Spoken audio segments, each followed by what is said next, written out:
Now let's dive deep into this big LGBTQ story for today. I'm Jason Nunez, and let's queer up trans rights.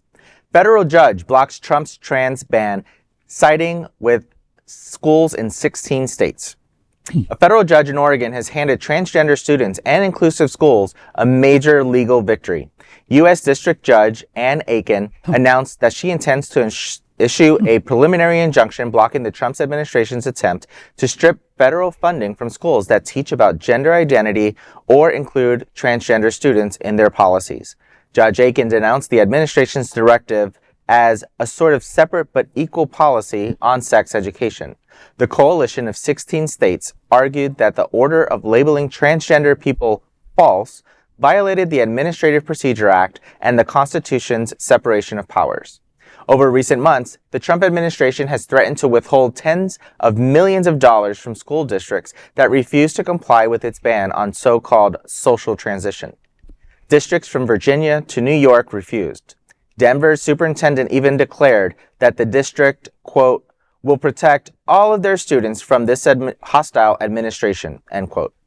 The states behind the lawsuit include California, Maine, Massachusetts, and Oregon, among others. Their collective stand represents a broader pushback against federal efforts to penalize inclusion. For now, the ruling halts the administration's latest attempt to weaponize education funding against transgender students, affirming that equality in the classroom is not up for negotiation.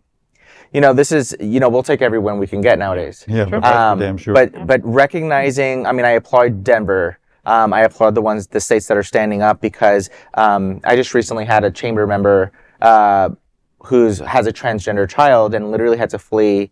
They flee a different state because their medication was banned and they were getting literally harassed at school by school officials.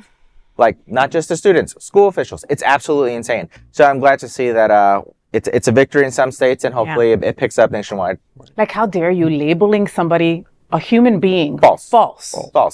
Like, take that in. That is like subhuman. Like, how, it's disgusting, Listen, I'll take the win, right? Just like Jason says, right? Because honestly, it's a win for common sense, for compassion, and for the freaking Constitution. How about that, right? So this judge just told the Trump team, you can't bully trans kids out of the classroom. Inclusion isn't political. It's freaking humanity. And to the schools standing strong, bravo, baby, bravo. You're teaching courage in real time. And the grade is A++. Yes. It is. And of course, I'm going to take the other side. This is not, every time they get a win, it goes to the Supreme Court, and then they settle in on Trump anyway and what he's done.